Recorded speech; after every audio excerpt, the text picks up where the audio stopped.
জানিয়ে দেব সর্বশেষ আপডেট বাংলা সংবাদ। শুরুতেই শিরোনাম। শুরুতেই জানিয়ে দেব একটি ভয়ঙ্কর গুরুত্বপূর্ণ সংবাদ। শেখ হাসিনার পদত্যাগপত্র কতটা গুরুত্ব বহন করে, এ নিয়ে থাকবে বিবিসি বাংলা থেকে পাওয়া একটি বিশেষ প্রতিবেদন। এরপর জানিয়ে দেব সাবেক ৩ প্রধান নির্বাচন কমিশনার ও ৩টি সংসদের সব সদস্যদের বিরুদ্ধে রাষ্ট্রদ্রোহ মামলা, থাকছে বিস্তারিত প্রতিবেদনে। এবং সবশেষে জানিয়ে দেব অভ্যুত্থানের শহীদ পরিবার কত টাকা, আহতরা সর্বোচ্চ কত টাকা করে পাচ্ছেন, থাকছে বিস্তারিত প্রতিবেদনে। এতক্ষণ শিরোনাম শুনছিলেন, এবার বিস্তারিত। তীব্র গণ আন্দোলনের মুখে গত 5ই আগস্ট শেখ হাসিনা দেশ ছেড়ে ভারতে যাওয়ার আগে প্রধানমন্ত্রীর পদ থেকে পদত্যাগ করেছিলেন কিনা তা নিয়ে আবার নতুন করে আলোচনা শুরু হয়েছে।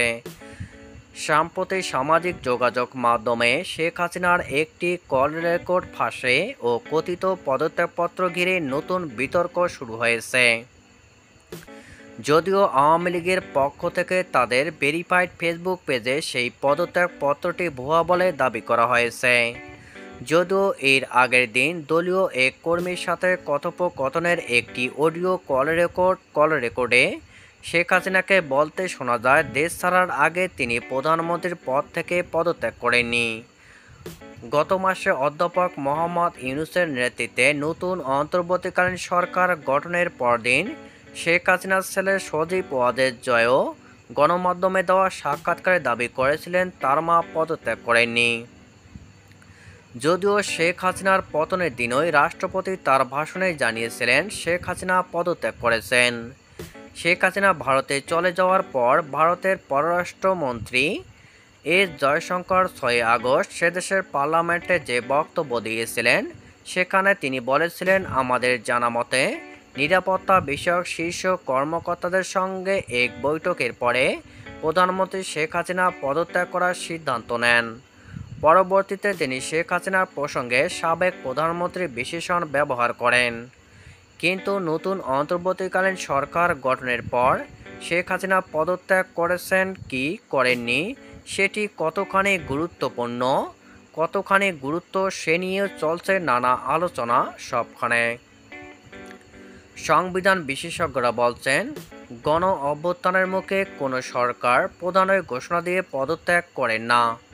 এখন প্রশ্ন উঠেছে, শেখ হাসিনা যদি সত্যি পদত্যাগপত্র জমা না দেন, ভবিষ্যতে এটি নিয়ে কোনো সংকট তৈরি হতে পারে কিনা।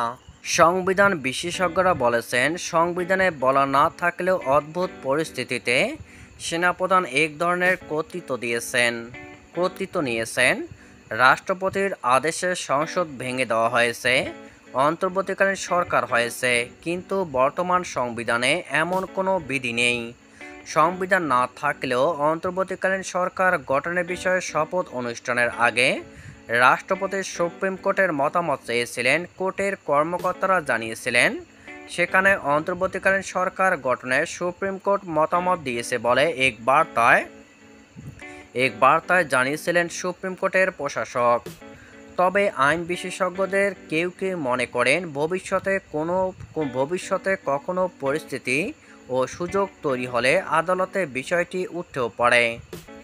সুপ্রিম কোর্টের সিনিয়র আইনজীবী মনজিল মোরশেদ বিবিসি বাংলাকে বলেন, শেখ হাসিনা এখন দেশে নাই সত্য, এ কারণে এটি নিয়ে প্রশ্ন উঠলেও তা গুরুত্ব পাচ্ছে না।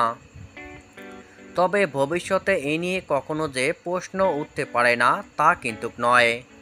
তবে আইনজীবী মিস্টার ইকবাল বিবিসি বাংলাকে বলেন, শেখ হাসিনা দেশ ছেড়ে চলে গেছে, একটা ভ্যাকুয়াম তৈরি হয়েছে। রাষ্ট্রপতির সংবিধান অনুযায়ী সুপ্রিম কোর্টের আপিল বিভাগের কাছে পরামর্শ চেয়েছেন, সেই পরামর্শ সুপ্রিম কোর্ট দিয়েছে বর্তমান অন্তর্বর্তীকালীন সরকারের পক্ষে। এই আইন বিশেষজ্ঞ মনে করেন, এমন পরিস্থিতিতে আপিল বিভাগের পরামর্শে নতুন সরকার তৈরি হওয়ার পরবর্তী এটি নিয়ে জটিলতা বা সংকট তৈরি হওয়ার কোনো সুযোগ নেই। সংবিধান বিশেষজ্ঞ ও আইন বিশেষজ্ঞরা সবাই মনে করেন যে 5 আগস্ট যে বিশেষ পরিস্থিতিতে প্রধানমন্ত্রীর পদ শূন্য হয়েছে ও পরবর্তীতে যে সরকার গঠন হয়েছে, সেটি কোনো স্বাভাবিক প্রক্রিয়ায় হয়নি। গণ অভ্যুত্থানের বিশেষ পরিস্থিতি এমন একটি সিদ্ধান্ত নিতে হয়েছে। সংবিধান বিশেষজ্ঞরা মনে করছেন, ভবিষ্যতে যারা নির্বাচনের মাধ্যমে সরকার গঠন করবে, এইসব প্রশ্নের জবাব এড়াতে গণ-অভ্যুত্থান পরবর্তী সরকারকে বৈধতা দিতে হবে সরকার আগে। তাহলে এ নিয়ে কোনো প্রশ্নের সুযোগ থাকবে না ভবিষ্যতে। 2007 সালের সেনা সমর্থিত সরকার প্রায় 2 বছর ক্ষমতা থাকাকালে যেসব কাজ করেছে, পরবর্তীতে আওয়ামী লীগ নেতৃত্বাধীন মহাজোট ক্ষমতায় আসার পর সংসদে বেশিরভাগ কাজের বৈধতা দিয়েছিল। নির্বাচন কমিশনের ইসি সাবেক প্রধান নির্বাচন কমিশনার কাজী রফিক উদ্দিন আহমেদ, এ.কে.এম নুরুল হুদা, কাজী হাবিবুল আউয়াল এবং সাবেক প্রধানমন্ত্রী শেখ হাসিনা সহ বিগত 3টি জাতীয় সংসদ নির্বাচনে জয়ী সংসদ সদস্যদের আসামি করে চট্টগ্রামে প্রতারণা ও রাষ্ট্রদ্রোহের অভিযোগে মামলা করা হয়েছে। আজ বুধবার একরামুল করিম নামে এক মুক্তিযোদ্ধা বাদী হয়ে চট্টগ্রাম মেট্রোপলিটন ম্যাজিস্ট্রেট কাজী শরীফুল ইসলামের আদালতে মামলাটি করেন। বাদীর আইনজীবী কফিল উদ্দিন প্রথম আলোকে বলেন, আদালত পুলিশকে তদন্তের নির্দেশ দিয়েছেন। 2014, 2018 ও 2024 সালের সংসদ নির্বাচনে বিরোধী দলসহ অনেক জনপ্রিয় নেতার অংশগ্রহণ ছিল না। সাধারণ মানুষ ভোটাধিকার প্রয়োগ করতে পারেনি। যারা কমিশনে ছিলেন তাদের ব্যর্থতার কারণে প্রশাসন ও আইনশৃঙ্খলা রক্ষাকারী বাহিনীও নির্বাচনী মাঠে একপেশে আচরণ করেছে। বিপুল টাকা ব্যয়ে যে 3টি নির্বাচন হয়েছে তাতে সংবিধানের খেলাপ করেছেন নির্বাচন কমিশনার সহ প্রশাসনের কর্মকর্তারা।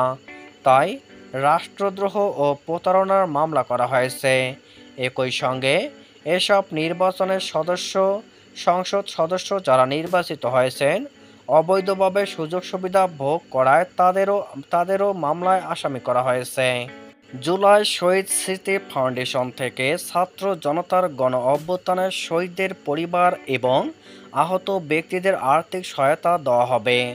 প্রাথমিকভাবে প্রত্যেক শহীদের পরিবারকে 5 লাখ টাকা এবং আহত প্রত্যেক ব্যক্তিকে সর্বোচ্চ 1 লাখ টাকা করে দেওয়া হবে।